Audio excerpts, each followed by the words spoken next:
Sou peregrino aqui, em terra estranha estou, no reino. Bem-vindo ao podcast Estrangeiros e Peregrinos. A mensagem de hoje será apresentada por Dennis Allen. Hoje, depois de refletir sobre o desejo de Jesus para ter um povo realmente unido, darei a resposta à pergunta 817 e uma nova pergunta para continuar incentivando o estudo das Escrituras. O conceito da comunhão se encontra da primeira até a última página da Bíblia e reflete bem a vontade de Deus para com os seres humanos que Ele criou. Ele deseja manter comunhão conosco e deseja que nós mantenhamos comunhão, participação em conjunto entre os servos dele. Ao mesmo tempo, Deus deixou a decisão com cada um de nós. Decidimos agradar ou não o Senhor. Decidimos buscar a paz com outros ou não. Isso significa que a vontade de Deus na nossa vida, individual ou coletivamente, pode não se realizar porque não cumprimos a nossa parte do plano. Mas Deus deseja a nossa unidade e deixou condições para viver em paz com Ele e com outros que respeitam a vontade do Criador. Deus quer a unidade entre seus seguidores. Na noite antes da sua crucificação, Jesus orou ao Pai a favor dos seus discípulos e especificamente incluiu na oração todas as pessoas que chegariam a crer nele depois. Ou seja, a vontade de Deus comunicada nessa oração se estende até nós. Jesus falou sobre os apóstolos e outros discípulos quando falou ao Pai: não rogo somente por estes, mas também por aqueles que vierem a crer em mim, por intermédio da sua palavra, a fim de que todos sejam um. E como és tu, ó Pai, em mim e eu em ti, também sejam eles em nós, para que o mundo creia que tu me enviaste. Eu lhes tenho transmitido a glória que me tens dado, para que sejam um, como nós somos, eu neles e tu em mim, a fim de que sejam aperfeiçoados na unidade, para que o mundo conheça que tu me enviaste e os amaste, como também amaste a mim. Isso em João capítulo 17, do versículo 20 ao 23. Aproximadamente 25 anos mais tarde, Paulo escreveu uma carta para ajudar com conflitos que haviam surgido entre os discípulos em Corinto.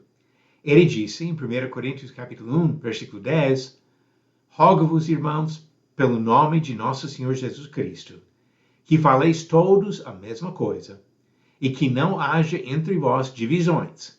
Antes, sejais inteiramente unidos na mesma disposição mental e no mesmo parecer.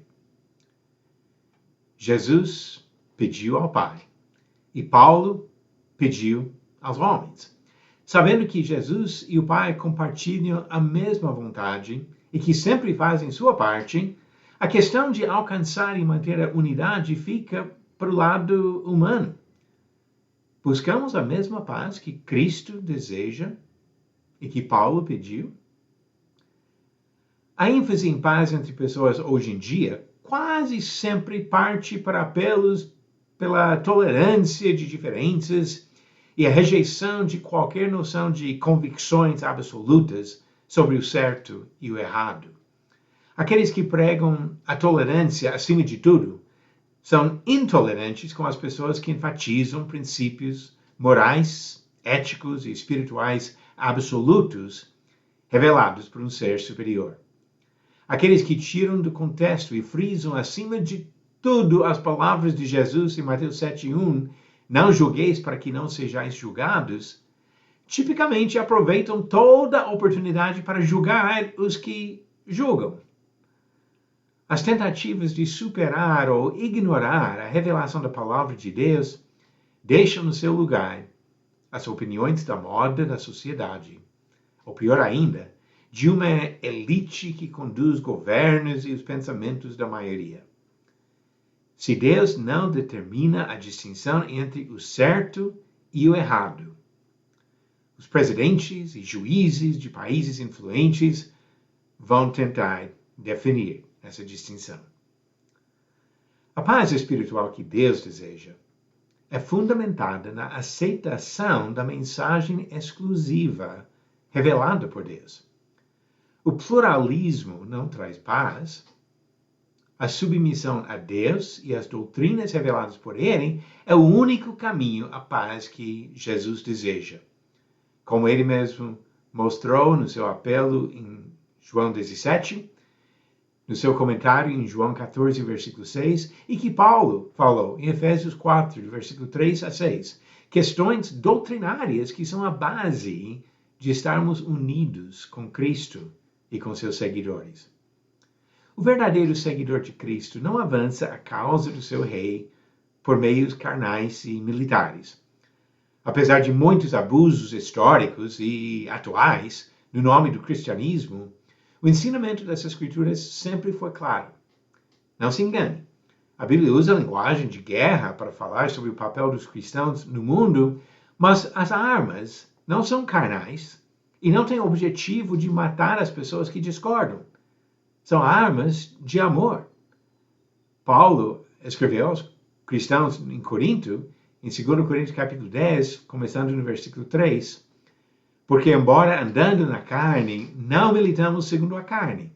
Porque as armas da nossa milícia não são carnais, e sim poderosas em Deus, para destruir fortalezas, anulando nossos sofismas e toda altivez que se levante contra o conhecimento de Deus, e levando cativo todo pensamento à obediência de Cristo.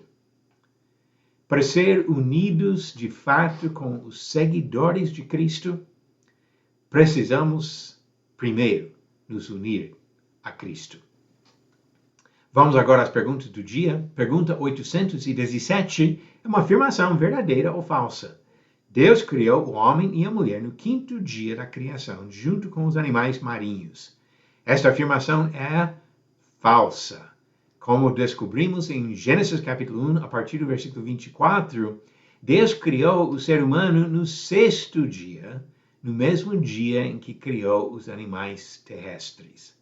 Resposta certa, alternativa B, falso. E a pergunta 818. Quem encontrou o cesto com o bebê Moisés enquanto ele estava no rio Nilo? Alternativas. A esposa de Faraó.